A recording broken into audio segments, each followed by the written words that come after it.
إنا سخرنا الجبال معه يسبحن بالعشي والإشراق. ترجمہ: بے شک ہم نے اس کے ساتھ پہاڑوں کو تابع کر دیا کہ وہ شام اور سورج کے چمکتے وقت تسبیح کریں. انا سخرنا الجبال معه، بے شک ہم نے اس کے ساتھ پہاڑوں کو تابع کر دیا، یعنی اللہ تعالیٰ نے پہاڑوں کو حضرت داؤد علیہ السلام کے تابع کر دیا کہ جب شام اور سورج کے چمکتے وقت حضرت داؤد علیہ السلام تسبیح کرتے تو پہاڑ بھی آپ علیہ السلام کے ساتھ مل کر تسبیح کرتے. بالعشی والاشراق، شام اور سورج کے چمکتے وقت. اس آیت میں اشراق و چاشت کی نماز کا ثبوت ہے. حضرت عبداللہ ابن عباس رضی اللہ تعالیٰ عنہما نے ایک مرتبہ لوگوں سے فرمایا، کیا تم قرآن پاک میں چاشت کی نماز کا ذکر پاتے ہو؟ انہوں نے جواب دیا، نہیں. آپ رضی اللہ تعالیٰ عنہ نے اس آیت کی تلاوت فرمائی، اِنَّا سَخَّرْنَا الْجِبَالَ مَعَهُ يُسَبِّحْنَ بِالْعَشِيِّ وَالْإِشْرَاقِ، اور فرمایا کہ حضرت داؤد علیہ السلام چاشت کی نماز ادا فرمایا کرتے تھے. ایک عرصے سے میرے دل میں چاشت کی نماز کے بارے میں کچھ الجھن تھی، یہاں تک کہ میں نے اس کا ذکر اس آیت یسبحن بالعشی والاشراق میں پا لیا. اشراق و چاشت کی نماز کے فضائل.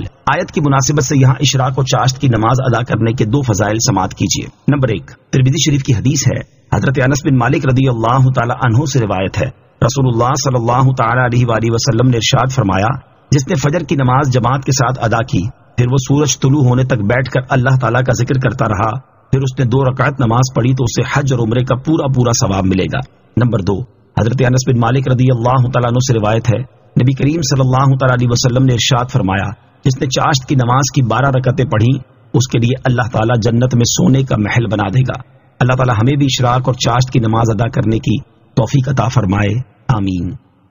والطير محشورة كل له أواب.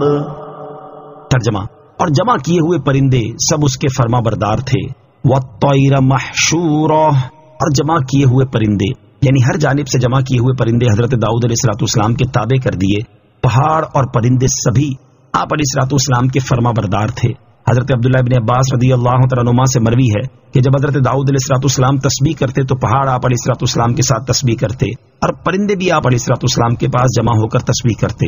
نوٹ: حضرت داؤد علیہ السلام کے لیے پہاڑوں اور پرندوں کی تسخیر کا ذکر سورہ انبیاء آیت نمبر 79 اور سورہ سبا آیت نمبر 10 میں بھی گزر چکا ہے. وَشَدَدْنَا مُلْكَهُ وَآتَيْنَاهُ الْحِكْمَةَ وَفَصْلَ الْخِطَابِ. ترجمہ: اور ہم نے اس کی سلطنت کو مضبوط کیا اور اسے حکمت اور حق و باطل میں فرق کر دینے والا علم عطا فرمایا. وَشَدَدْنَا مُلْكَهُ، اور ہم نے اس کی سلطنت کو مضبوط کیا، یعنی حضرت داؤد علیہ السلام کو اللہ تعالیٰ نے وہ اسباب و ذرائع عطا فرمائے جن کے ذریعے سلطنت مضبوط ہوتی ہے، خواہ وہ لشکر کی صورت میں ہو یا ذاتی عظمت و ہیبت کی صورت میں ہو. وَآتَيْنَاهُ الْحِكْمَةَ وَفَصْلَ الْخِطَابِ، اور اسے حکمت اور حق و باطل میں فرق کر دینے والا علم عطا فرمایا. اس آیت میں حکمت سے مراد نبوت ہے اور بعض مفسرین نے حکمت سے عدل کرنا مراد لیا ہے، جبکہ بعض نے اس سے کتاب اللہ کا علم، بعض نے فقہ اور بعض نے سنت مراد لی ہے، اور قول فیصل سے قضا کا علم مراد ہے جو حق و باطل میں فرق و تمیز کر دے. وَهَلْ أَتَاكَ نَبَأُ الْخَصْمِ إِذْ تَسَوَّرُوا الْمِحْرَابَ إِذْ دَخَلُوا عَلَى دَاوُودَ فَفَزِعَ مِنْهُمْ قَالُوا لَا تَخَفْ خصمان بغى بعضنا على بعض فاحكم بيننا بالحق ولا تشطط واهدنا إلى سواء الصراط إن هذا أخي له 99 نعجة ولي نعجة واحدة فقال أكفلنيها وعزني في الخطاب. ترجمہ: اور کیا تمہارے پاس ان دعوے داروں کی خبر آئی جب وہ دیوار کود کر مسجد میں آئے، جب وہ داؤد پر داخل ہوئے تو ان سے گھبرا گیا. انہوں نے عرض کی، ڈریے نہیں، ہم 2 فریق ہیں، ہم میں سے ایک نے دوسرے پر زیادتی کی ہے، تو ہم میں حق کے ساتھ فیصلہ فرما دیجئے اور حق کے خلاف نہ کیجیے گا اور ہمیں سیدھی راہ بتا دیں. بے شک یہ میرا بھائی ہے، اس کے پاس 99 دمبیاں ہیں اور میرے پاس ایک دمبی ہے. اب یہ کہتا ہے کہ وہ بھی میرے حوالے کر دو، اور اس نے اس بات میں مجھ پر زور ڈالا ہے. وَهَلْ أَتَاكَ نَبَأُ الْخَصْمِ، اور کیا تمہارے پاس ان دعوے داروں کی خبر آئی؟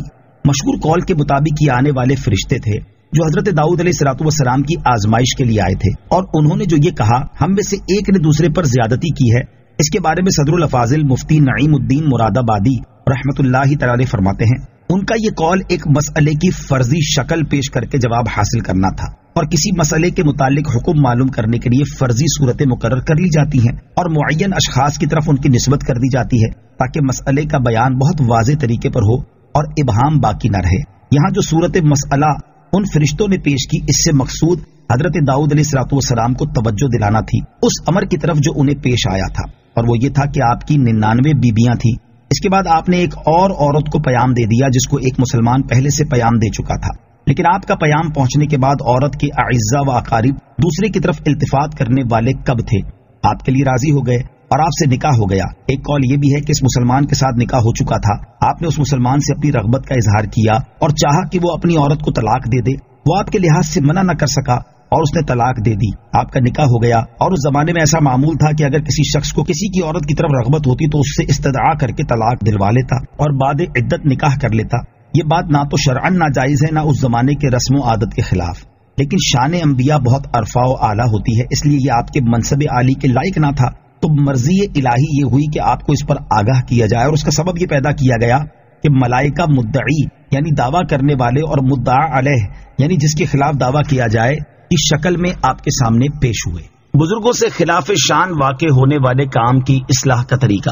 اس سے معلوم ہوا کہ اگر بزرگوں سے کوئی لغزش صادر ہو اور کوئی امر خلاف شان واقع ہو جائے تو ادب یہ ہے کہ معترضانہ زبان نہ کھولی جائے، بلکہ اس واقعے کی مثل ایک واقعہ متصور کر کے اس کی نسبت سائلانہ و مستفیانہ و مستفیدانہ سوال کیا جائے اور ان کی عظمت و احترام کا لحاظ رکھا جائے. اور یہ بھی معلوم ہوا کہ اللہ عز و جل مالک و مولا اپنے انبیاء کی ایسی عزت فرماتا ہے کہ ان کو کسی بات پر آگاہ کرنے کے لیے ملائکہ کو اس طریقے آداب کے ساتھ حاضر ہونے کا حکم دیتا ہے. نوٹ: اس آیت کی تفسیر میں جو بیان ہوا یہی حقیقت حال ہے. بقیہ جو اسرائیلی و یہودی روایات میں اس بارے میں بکواسات مروی ہیں وہ سب جھوٹ اور افترا ہیں. طبی خوف نبوت کے منافی نہیں. یاد رہے کہ دیوار کود کر آنے والوں کو دیکھ کر حضرت داؤد علیہ السلام کا گھبرانا فطری اور طبعی تھا، کیونکہ کسی شخص کا عادت کے برخلاف بے وقت اور بہرا توڑ کر اس طرح آنا عام طور پر بری نیت سے ہی ہوتا ہے، اور جو خوف اور گھبراہٹ طبعی ہو وہ نبوت کے منافی نہیں ہوتی. گفتگو کے آداب کی خلاف ورزی ہونے پر کیا کرنا چاہیے؟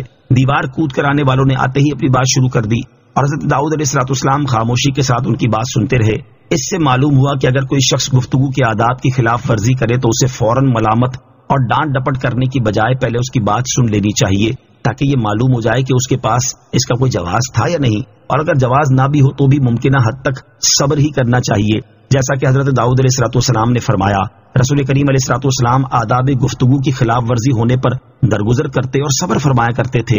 اور اس سلسلے میں حضرت زید بن ثانہ رضی اللہ تعالیٰ عنہ کا واقعہ مشہور ہے کہ انہوں نے اسلام قبول کرنے سے پہلے ایک مرتبہ انتہائی سخت انداز میں حضور اقدس صلی اللہ تعالی وسلم سے کلام کیا، لیکن حضور پر نور علیہ السلام نے نہ صرف خود حلم، صبر اور عفو و درگزر کا مظاہرہ فرمایا بلکہ صحابہ کرام رضی اللہ تعالیٰ عنہ کو بھی ان کے ساتھ نرمی کرنے کا حکم ارشاد فرمایا. قال لقد ظلمك بسؤال نعجتك إلى نعاجه وَإِنَّ كَثِيرًا مِنَ الْخُلَطَاءِ لَيَبْغِي بَعْضُهُمْ عَلَى بَعْضٍ إِلَّا الَّذِينَ آمَنُوا وَعَمِلُوا الصَّالِحَاتِ وَقَلِيلٌ مَّا هُمْ وَظَنَّ دَاوُودُ أَنَّمَا فَتَنَّاهُ فَاسْتَغْفَرَ رَبَّهُ وَخَرَّ رَاكِعًا وَأَنَابَ.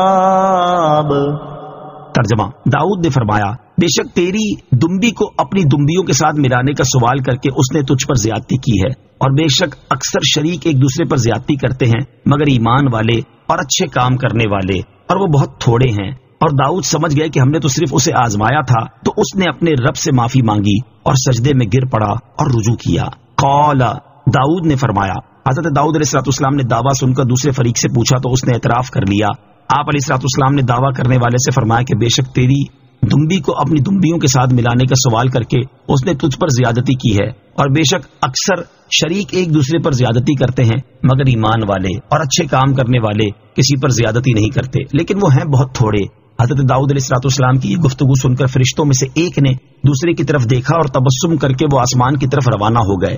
اب حضرت داؤد علیہ السلام سمجھ گئے کہ اللہ تعالیٰ نے تو صرف انہیں آزمایا تھا، اور دمبی ایک کنایا تھا جس سے مراد عورت تھی، کیونکہ 99 عورتیں آپ علیہ السلام کے پاس ہوتے ہوئے ایک اور عورت کی آپ علیہ السلام نے خواہش کی تھی، اس لیے دمبی کے پیرائے میں سوال کیا گیا۔ جب آپ نے یہ سمجھا تو اپنے رب عز و جل سے معافی مانگی اور سجدے میں گر پڑے اور اللہ تعالیٰ کی طرف رجوع کیا۔ نوٹ: یاد رہے کہ یہ آیت ان آیات میں سے ہے جن کے پڑھنے اور سننے والوں پر سجدہ تلاوت کرنا واجب ہو جاتا ہے۔ واضح رہے کہ ریکارڈڈ آیت سجدہ سننے سے سجدہ واجب نہیں ہوتا ہے۔ یہاں ایک مسئلہ یاد رہے کہ اس آیت سے ثابت ہوتا ہے کہ نماز میں رکوع کرنا سجدہ تلاوت کے قائم مقام ہو جاتا ہے، جبکہ رکوع میں اس کی نیت کی جائے۔ اصلاح کرنے کا ایک طریقہ، اللہ تعالیٰ نے اس معاملے میں وحی کے ذریعے اپنے پیارے نبی حضرت داؤد علیہ السلام کی تربیت فرمانے کی بجائے جو خاص طریقہ اختیار فرمایا اس میں نیکی کی دعوت دینے اور برائی سے منع کرنے والے کے لیے بھی ہدایت کا سامان موجود ہے کہ جب وہ کسی کی اصلاح کرنے لگے تو اس وقت حکمت سے کام لے اور موقع کی مناسبت سے ایسا طریقہ اختیار کرے جس سے سامنے والا اپنی غلطی خود ہی محسوس کر لے، اسے زبانی تنبیہ کرنے کی ضرورت پیش نہ آئے، اور اس کے لیے مثال بیان کرنے کا طریقہ اور کنایے سے کام لینا بہت مؤثر ہوتا ہے۔ اس میں کسی کی دل آزاری بھی نہیں ہوتی اور اصل مقصود بھی حاصل ہو جاتا ہے۔ فغفرنا له ذلك وَإِنَّ لَهُ عِندَنَا لَزُلْفَى وَحُسْنَ مَآبٍ۔ ترجمہ: تو ہم نے اسے یہ معاف فرما دیا اور بے شک اس کے لیے ہماری بارگاہ میں ضرور قرب اور اچھا ٹھکانہ ہے۔ فَغَفَرْنَا لَهُ ذَلِكَ، تو ہم نے اسے یہ معاف فرما دیا۔ یاد رہے کہ اللہ تعالیٰ کی بارگاہ میں انبیاء کرام علیہ السلام کا مقام و مرتبہ دیگر لوگوں کے مقابلے میں انتہائی بلند ہے۔ اسی وجہ سے بہت سے وہ کام ہیں جو دوسرے لوگوں کے لیے تو روا ہوتے ہیں لیکن انبیاء کرام علیہ السلام کی شان اور ان کے مقام و مرتبے کے لائق نہیں ہوتے۔ اسی لیے جب ان سے کوئی خلاف شان کام واقع ہوتا ہے تو اللہ تعالیٰ اپنی بارگاہ کے ان مقبول بندوں کی تربیت فرما دیتا ہے، اور یہ بھی اللہ تعالیٰ کی بارگاہ میں انتہا درجے کی عاجزی و انکساری کرتے ہیں، اور یہ اللہ تعالیٰ اور اس کے مقبول بندوں کا معاملہ ہے، وہ جیسے چاہے اپنے مقبول بندوں کی تربیت فرمائے، اور یہ جیسے چاہیں اللہ تعالیٰ کی بارگاہ میں عاجزی و انکساری کا اظہار کریں۔ عام لوگوں کو یہ حق حاصل نہیں ہے کہ وہ ان کے خلاف شان کاموں اور ان پر کیے گئے عجز و انکسار کو بنیاد بنا کر ان کے خلاف زبانیں تان دراز کریں اور ان کی عصمت پر اعتراضات کرنا شروع کر دیں۔ یہ ایمان کے لیے زہر قاتل سے بھی زیادہ خطرناک ہے، اس سے تمام مسلمانوں کو بچنا چاہیے۔ یا داود انا جعلناک خلیفۃ فی الارض فاحکم بین الناس بالحق ولا تتبع الهوى فيضلك عن سبيل الله ان الذين يضلون عن سبيل الله لهم عذاب شديد بما نسوا يوم الحساب۔ ترجمہ: اے داؤد، بے شک ہم نے تجھے زمین میں اپنا نائب کیا تو لوگوں میں حق کے مطابق فیصلہ کر اور نفس کی خواہش کے پیچھے نہ چلنا، ورنہ وہ تجھے اللہ کی راہ سے بہکا دے گی۔ بے شک وہ جو اللہ کی راہ سے بہکتے ہیں ان کے لیے سخت عذاب ہے، اس بنا پر کہ انہوں نے حساب کے دن کو بھلا دیا ہے۔ یا داؤد انا جعلناک خلیفۃ فی الارض، اے داؤد بے شک ہم نے تجھے زمین میں اپنا نائب کیا۔ حضرت داؤد علیہ السلام کا واقعہ بیان کرنے کے بعد اس آیت میں ان کی زمینی خلافت کا ذکر فرمایا گیا۔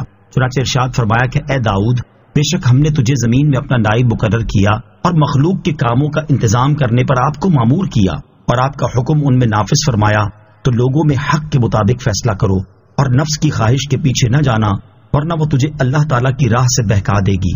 بے شک وہ جو اللہ تعالیٰ کی راہ سے بہکتے ہیں ان کے لیے اس بنا پر سخت عذاب ہے کہ انہوں نے حساب کے دن کو بھلا دیا ہے، اور وہ اس وجہ سے ایمان سے محروم رہے۔ اگر انہیں حساب کے دن کا یقین ہوتا تو اس کی تیاری سے اعراض نہ کرتے اور دنیا ہی میں ایمان لے آتے۔ آیت یا داود انا جعلناک خلیفۃ فی الارض سے حاصل ہونے والی معلومات۔ اس آیت سے 3 باتیں معلوم ہوئیں۔ نمبر 1، حکمران اللہ تعالیٰ کے دیے ہوئے احکام کے مطابق ہی چلیں اور اس سے باہر ہرگز نہ جائیں۔ نمبر 2، اسلامی ریاست کا بنیادی کام حق کو قائم کرنا ہے، نیز حکمرانوں پر لازم ہے کہ تنازعات وغیرہ کا حق اور انصاف کے مطابق ہی فیصلہ کریں۔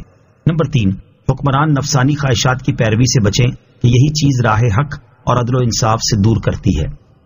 وما خلقنا السماء والأرض وما بينهما باطلا ذلك ظن الذين كفروا فويل للذين كفروا من النار۔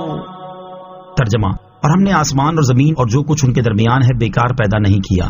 یہ بیکار پیدا کرنے کا خیال کافروں کا گمان ہے تو کافروں کے لیے آگ سے خرابی ہے۔ وما خلقنا السماء والارض وما بينهما باطلا، اور ہم نے آسمان اور زمین اور جو کچھ ان کے درمیان ہے بیکار پیدا نہیں کیا۔ ارشاد فرمائے کہ ہم نے آسمان اور زمین اور جو کچھ ان کے درمیان ہے اسے بیکار پیدا نہیں کیا، بلکہ اس لیے پیدا کیا ہے کہ زمین و آسمان میں ہماری عبادت کی جائے، ہمارے احکامات کی پیروی کی جائے اور ممنوعات سے رکا جائے۔ یہ بیکار پیدا کرنے کا خیال کافروں کا گمان ہے، اگرچہ وہ صراحتاً یہ نہ کہیں کہ آسمان و زمین میں اور تمام دنیا بیکار پیدا کی گئی ہے، لیکن جبکہ وہ مرنے کے بعد اٹھائے جانے اور اعمال کی جزا ملنے کے منکر ہیں تو اس کا نتیجہ یہی ہے کہ عالم کی ایجاد کو عبث اور بے فائدہ مانیں، اور جب کافروں کا گمان یہ ہے تو ان کے لیے آگ سے خرابی ہے۔ اس آیت سے معلوم ہوا کہ اگر کوئی شخص صراحتاً کوئی بات نہ کہے لیکن اس کی کسی بات کا لازمی نتیجہ جو نکلتا ہو وہ اس کی طرف منسوب کیا جا سکتا ہے، اور اس پر اصل بات کہنے کا ہی حکم لگایا جائے گا۔ جیسے بہت سے لوگ ختم نبوت کے قائل ہونے کا نام لیتے ہیں لیکن باتیں ایسی کرتے ہیں جس کا لازمی نتیجہ انکار ختم نبوت ہے، تو انہیں منکرین ختم نبوت ہی کہا جائے گا۔ ام نجعل الذین آمنوا وعملوا الصالحات کالمفسدین فی الارض ام نجعل المتقین کالفجار۔ ترجمہ، کیا ہم ایمان لانے والوں اور اچھے اعمال کرنے والوں کو زمین میں فساد پھیلانے والوں کی طرح کر دیں گے یا ہم پرہیزگاروں کو نافرمانوں جیسا کر دیں گے؟ ام نجعل الذین آمنوا وعملوا الصالحات کالمفسدین فی الارض، کیا ہم ایمان لانے والوں اور اچھے اعمال کرنے والوں کو زمین میں فساد پھیلانے والوں کی طرح کر دیں گے؟ ارشاد فرمایا کہ کیا ہم ایمان لانے والوں اور اچھے اعمال کرنے والوں کو زمین میں کفر اور گناہوں کے ذریعے فساد پھیلانے والوں کی طرح کر دیں گے یا ہم پرہیزگاروں کو نافرمانوں جیسا کر دیں گے؟ ہم ہرگز ایسا نہیں کریں گے، کیونکہ یہ بات حکمت کے بالکل خلاف ہے۔ جبکہ جو شخص جزا کا قائل نہیں وہ ضرور فساد کرنے اور اصلاح کرنے والے کو فاسق و فاجر اور متقی پرہیزگار کو برابر قرار دے گا اور ان میں کوئی فرق نہ کرے گا۔ کفار اس جہالت میں گرفتار ہیں۔ اس آیت کا شان نزول یہ ہے کہ کفار قریش نے مسلمانوں سے کہا تھا کہ آخرت میں جو نعمتیں تمہیں ملیں گی وہی ہمیں بھی ملیں گی۔ اس پر یہ آیت کریمہ نازل ہوئی اور ارشاد فرمایا گیا کہ نیک و بد، مومن و کافر کو برابر کر دینا حکمت کے تقاضے کے مطابق نہیں، کفار کا یہ خیال باطل ہے۔ نیک لوگ گناہ گاروں جیسے نہیں۔ اس آیت سے معلوم ہوا کہ اچھے اعمال کرنے والے برے اعمال کرنے والوں کی طرح نہیں اور نیک لوگ گناہ گاروں جیسے نہیں۔ اب یہ ہم پر ہے کہ ہم نیکی کا راستہ اختیار کر کے اس کی جزا کے حقدار قرار پاتے ہیں یا برے اعمال کر کے ان کی سزا کے مستحق بنتے ہیں۔ ارشاد باری تعالیٰ ہے، ان احسنتم احسنتم لانفسکم وان اسأتم فلہا۔ ترجمہ، اگر تم بھلائی کرو گے تو تم اپنے لیے ہی بہتر کرو گے اور اگر تم برا کرو گے تو تمہاری جانوں کے لیے ہی ہوگا۔ اور حضرت ابو ذر رضی اللہ تعالیٰ عنہ سے روایت ہے، حضور اقدس صلی اللہ تعالیٰ علیہ وسلم نے ارشاد فرمایا، جس طرح کانٹے سے انگور حاصل نہیں کیے جا سکتے اسی طرح فاسق و فاجر لوگ متقی اور پرہیزگار لوگوں کے مرتبے تک نہیں پہنچ سکتے۔ نیکی اور برائی دو راستے ہیں، ان میں سے جس راستے کو اختیار کرو گے اس کے انجام تک پہنچ جاؤ گے۔ اور حضرت ابو قلابہ رضی اللہ تعالیٰ عنہ سے روایت ہے، تاجدار رسالت صلی اللہ علیہ وسلم نے ارشاد فرمایا، نیکی کبھی پرانی نہیں ہوتی اور گناہ بھلایا نہیں جاتا اور حساب لینے والے خدا کو کبھی موت نہیں آئے گی۔ تم نیک یا گناہگار جیسے چاہو بن جاؤ، جیسا کرو گے ویسا بھرو گے۔ اللہ تعالی ہمیں برے اعمال سے بچنے اور نیک اعمال کرنے کی توفیق عطا فرمائے، آمین۔ کتاب انزلناہ الیک مبارک لیدبروا آیاتہ ولیتذکر اولو الالباب۔ ترجمہ، یہ قرآن ایک برکت والی کتاب ہے جو ہم نے تمہاری طرف نازل کی ہے تاکہ لوگ اس کی آیتوں میں غور و فکر کریں اور عقل مند نصیحت حاصل کریں۔ کتاب انزلناہ الیک مبارک، ایک برکت والی کتاب ہے جو ہم نے تمہاری طرف نازل کی ہے، یعنی اے حبیب علیہ الصلوۃ والسلام، ہم نے آپ کی طرف قرآن پاک نازل کیا ہے جس میں ان لوگوں کے لیے دنیاوی اور اخروی کثیر منافع ہیں جو اس پر ایمان لائیں۔ ہم نے قرآن پاک کو اس لیے نازل کیا تاکہ علم رکھنے والے لوگ اس کی آیتوں کے معنی میں غور و فکر کریں اور ان کی تعبیلات جان جائیں اور عقل مند اس سے نصیحت حاصل کریں۔ قرآن پاک کی آیات سے دینی احکام نکالنا ہر ایک کا کام نہیں۔ قرآن پاک کی آیات سے نصیحت تو ہر ایک حاصل کر سکتا ہے، لیکن اس سے دینی احکام نکالنا اور اس کی باریکیوں تک رسائی حاصل کرنا ہر ایک کا کام نہیں، بلکہ صرف ان کا کام ہے جو اعلیٰ درجے کی دینی عقل رکھتے ہیں، یعنی ماہر علماء اور خاص طور پر مجتہدین اس منصب کے اہل ہیں۔ عوام کو چاہیے کہ قرآن پاک سے دینی مسائل نکالنے کی بجائے علماء سے مسائل سیکھیں تاکہ غلطیوں سے بچ سکیں۔ اور یہ بھی معلوم ہوا کہ فقط قرآن پاک کی عربی عبارت کو پڑھ لینا نزول قرآن کے مقصد کو پورا کرنے کے لیے کافی نہیں، بلکہ اس کی آیات کے معنی اور ان کا مطلب سمجھنے کی کوشش بھی کرنی چاہیے تاکہ اس کی آیتوں میں غور و فکر کرنا، اس میں بیان کی گئی عبرت انگیز باتوں سے نصیحت حاصل کرنا اور اس میں بتائے گئے احکامات پر عمل کرنا ممکن ہو۔ جبکہ فی زمانہ صورتحال یہ ہے کہ قرآن پاک سمجھنا اور اس میں غور و فکر کرنا تو بہت دور کی بات ہے۔ یہاں تو قرآن پاک گھروں میں ہفتوں بلکہ مہینوں صرف جزدان اور الماریوں کی زینت نظر آتا ہے، اور اس کا خیال آ جانے پر اس سے چمٹی ہوئی گرد صاف کر کے دوبارہ اسی مقام پر رکھ دیا جاتا ہے، اور اگر کبھی اس کی تلاوت کی توفیق نصیب ہو جائے تو اس کے تلفظ کی ادائیگی کا حال بہت برا ہوتا ہے۔ اللہ تعالیٰ مسلمانوں کے حال زار پر رحم فرمائے اور قرآن پاک صحیح طریقے سے پڑھنے، سمجھنے اور اس پر عمل کرنے کی توفیق عطا فرمائے۔ وَوَهَبْنَا لِدَاوُودَ سُلَيْمَانَ نِعْمَ الْعَبْدُ إِنَّهُ أَوَّابٌ۔ ترجمہ، اور ہم نے داؤد کو سلیمان عطا فرمایا، وہ کیا اچھا بندہ ہے، بے شک وہ بہت رجوع کرنے والا ہے۔ وَوَهَبْنَا لِدَاوُودَ سُلَيْمَانَ، اور ہم نے داؤد کو سلیمان عطا فرمایا۔ ارشاد فرمایا کہ ہم نے حضرت داؤد علیہ السلام کو فرزند ارجمند حضرت سلیمان علیہ السلام عطا فرمایا۔ سلیمان کیسا اچھا بندہ ہے، بے شک وہ اللہ تعالیٰ کی طرف بہت رجوع کرنے والا اور تمام اوقات تسبیح و ذکر میں مشغول رہنے والا ہے۔ اس آیت سے معلوم ہوا کہ نیک بیٹا اللہ تعالیٰ کی خاص رحمت ہے۔ إِذْ عُرِضَ عَلَيْهِ بِالْعَشِيِّ الصَّافِنَاتُ الْجِيَادُ فَقَالَ إِنِّي أَحْبَبْتُ حُبَّ الْخَيْرِ عَنْ ذِكْرِ رَبِّي حَتَّى تَوَارَتْ بِالْحِجَابِ رُدُّوهَا عَلَيَّ فَطَفِقَ مَسْحًا بِالسُّوقِ وَالْأَعْنَاقِ۔ ترجمہ، جب اس کے سامنے شام کے وقت ایسے گھوڑے پیش کیے گئے جو 3 پاؤں پر کھڑے اور چوتھے سم کا کنارہ زمین پر لگائے ہوئے تھے، بہت تیز دوڑنے والے تھے، سلیمان نے کہا مجھے اپنے رب کی یاد کے لیے ان گھوڑوں کی محبت پسند آئی ہے۔ پھر انہیں چلانے کا حکم دیا یہاں تک کہ وہ نگاہ سے پردے میں چھپ گئے۔ پھر حکم دیا کہ انہیں میرے پاس واپس لاؤ تو ان کی پنڈلیوں اور گردنوں پر ہاتھ پھیرنے لگا۔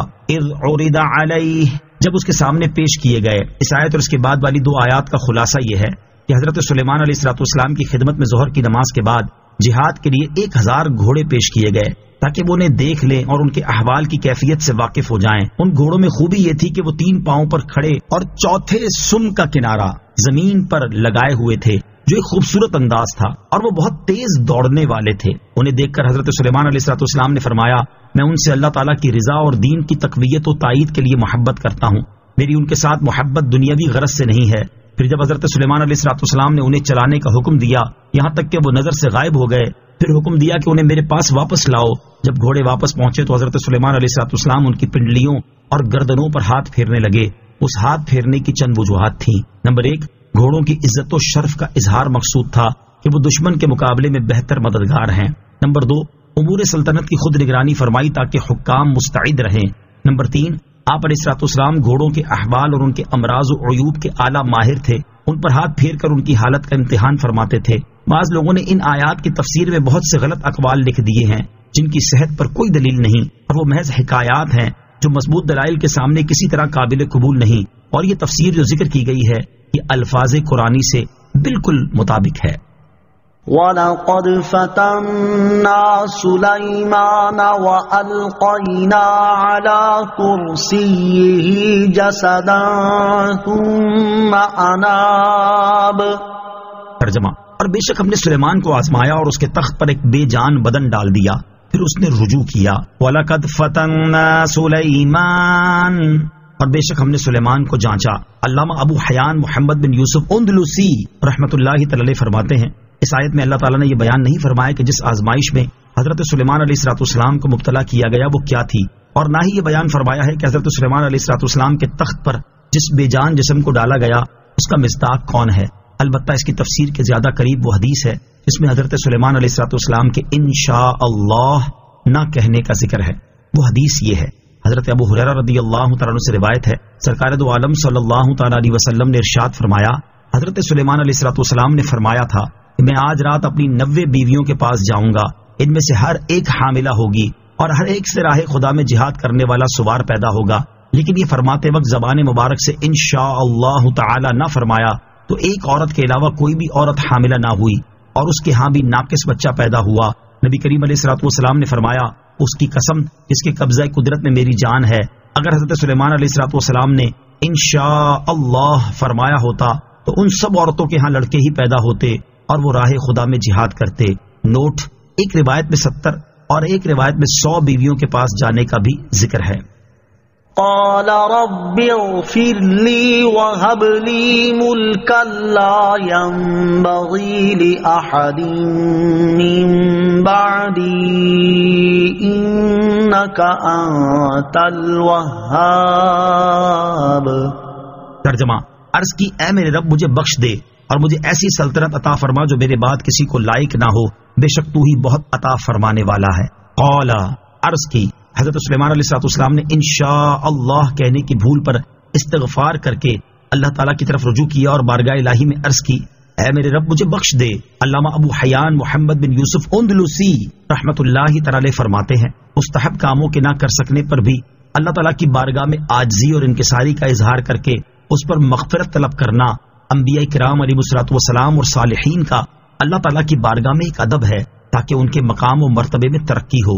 حضرت ابو ہریرہ رضی اللہ تعالیٰ عنہ سے روایت ہے اور یہ بخاری شریف کی حدیث ہے، حضور اقدس صلی اللہ تعالیٰ علیہ وسلم نے ارشاد فرمایا، خدا کی قسم میں دن میں 70 سے زیادہ مرتبہ اللہ تعالیٰ سے استغفار کرتا ہوں اور اس کی بارگاہ میں توبہ کرتا ہوں۔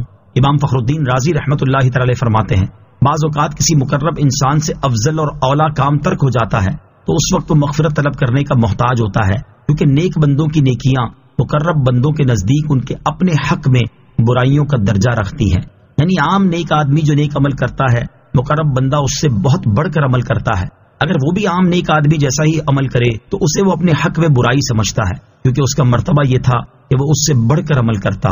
وَهَبْ لِي مُلْكًا لَا يَنبَغِي لِأَحَدٍ مِّن بَعْدِي، اور مجھے ایسی سلطنت عطا فرما جو میرے بعد کسی کو لائق نہ ہو۔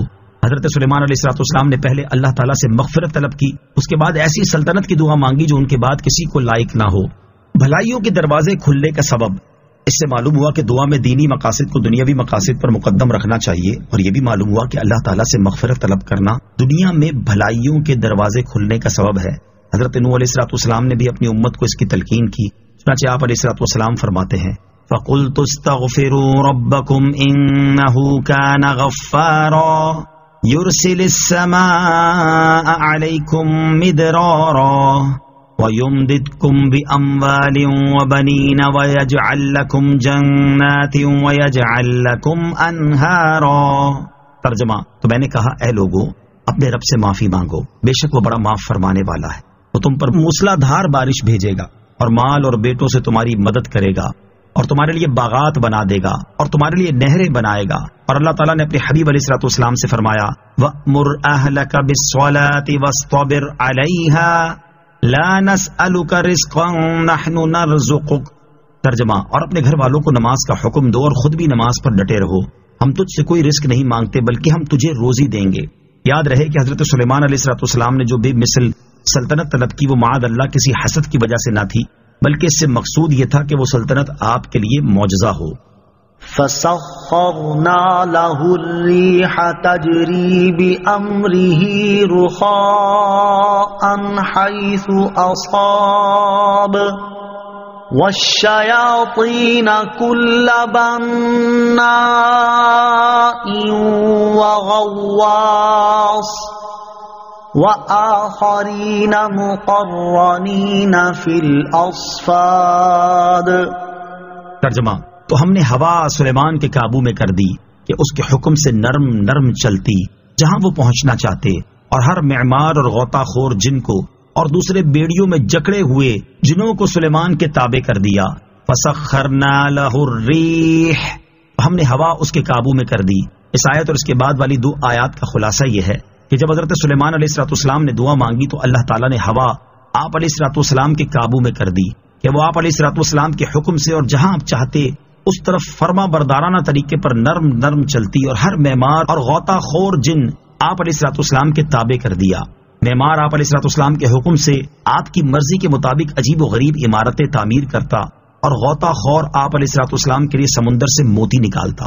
دنیا میں سب سے پہلے سمندر سے موتی نکلوانے والے آپ علیہ السلام ہی ہیں، اور سرکش شیطان بھی آپ کے لیے مسخر کر دیے گئے جنہیں آپ علیہ السلام ادب سکھانے اور فساد سے روکنے کے لیے بیڑیوں اور زنجیروں میں جکڑوا کر قید کر دیتے تھے۔ جنات پر حضور اکرم علیہ السلام کا تصرف، یاد رہے کہ جنات پر نبی پاک علیہ السلام کو بھی تصرف حاصل تھا، جیسا کہ حضرت ابو ہریرہ رضی اللہ تعالی عنہ سے روایت ہے، اور یہ بخاری شریف کی حدیث ہے۔ نبی اکرم علیہ السلام نے ارشاد فرمایا، گزشتہ رات ایک بڑا خبیث جن آ کر مجھے چھیڑنے لگا تاکہ وہ میری نماز کو منقطع کروا دے، بس اللہ تعالیٰ نے مجھے اس پر قادر کر دیا، چنانچہ میں نے ارادہ کیا کہ اسے مسجد کے ستونوں میں سے ایک ستون کے ساتھ باندھ دوں تاکہ صبح کے وقت تم سب اسے دیکھتے۔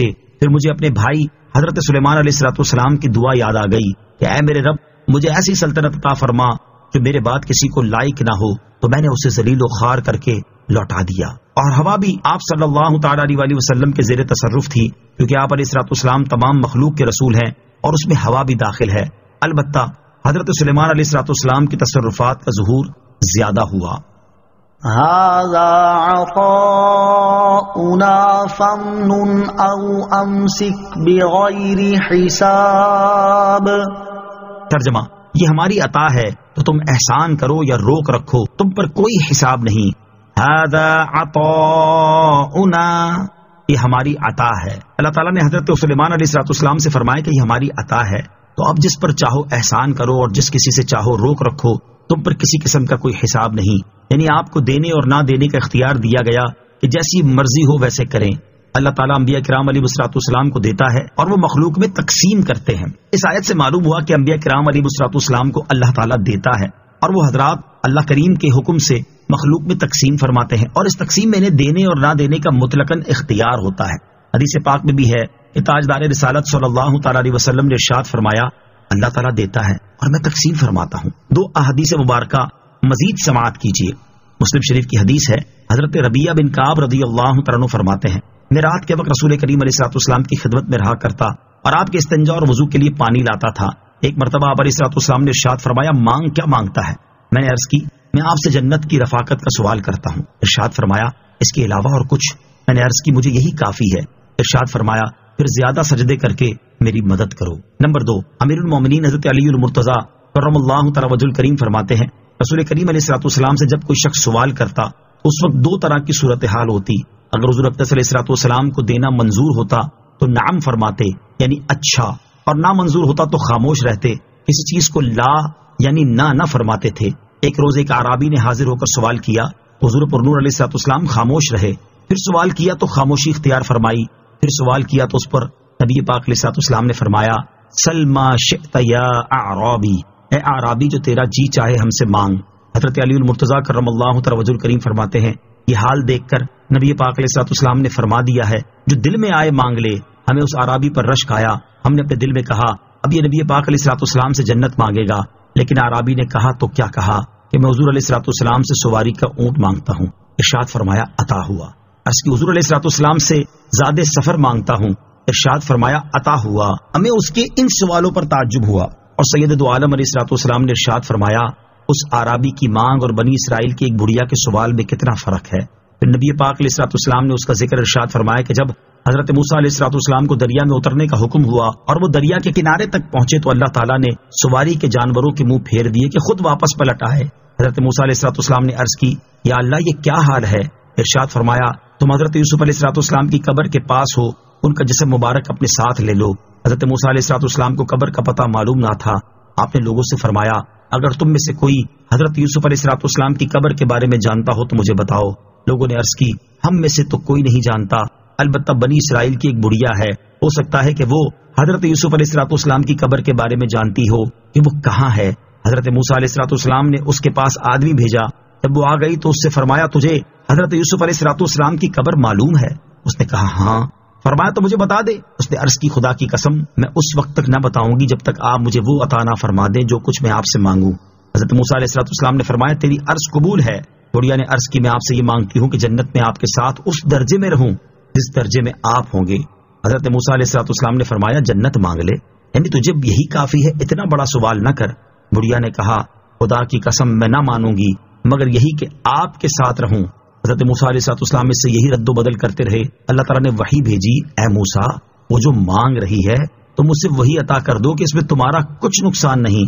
حضرت موسیٰ علیہ السلام نے اسے جنت میں اپنی رفاقت عطا فرما دی اور اس نے حضرت یوسف علیہ السلام کی قبر بتا دی، اور حضرت موسیٰ علیہ السلام ناش مبارک کو ساتھ لے کر دریا پار کر گئے۔ اعلیٰ حضرت امام احمد رضا خان نے اپنی تصنیف الامن والعلا میں یہ حدیث پاک نقل کر کے اس کے تحت 7 نکات بیان فرمائے ہیں۔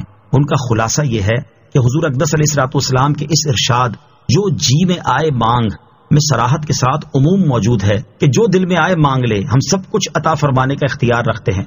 صحابہ کرام نے اعرابی کو اختیار ملنے پر رشک فرمایا، اس سے معلوم ہوا کہ ان کا عقیدہ یہی تھا کہ حضور اقدس علیہ السلام کا ہاتھ اللہ تعالیٰ کی رحمت کے تمام خزانوں اور دنیا و آخرت کی ہر نعمت پر پہنچتا ہے، یہاں تک کہ سب سے اعلیٰ نعمت یعنی جنت جسے چاہے بخش دے۔ اختیار عام ملنے کے بعد اعرابی نے جو مانگا اس پر حضور پرنور علیہ السلام کا تعجب فرمانا اور بنی اسرائیل کی بڑھیا کی مثال دینا اس بات کی دلیل ہے کہ اگر وہ جنت کا اعلیٰ سے اعلیٰ درجہ مانگتا تو آپ علیہ السلام وہی اسے عطا فرما دیتے۔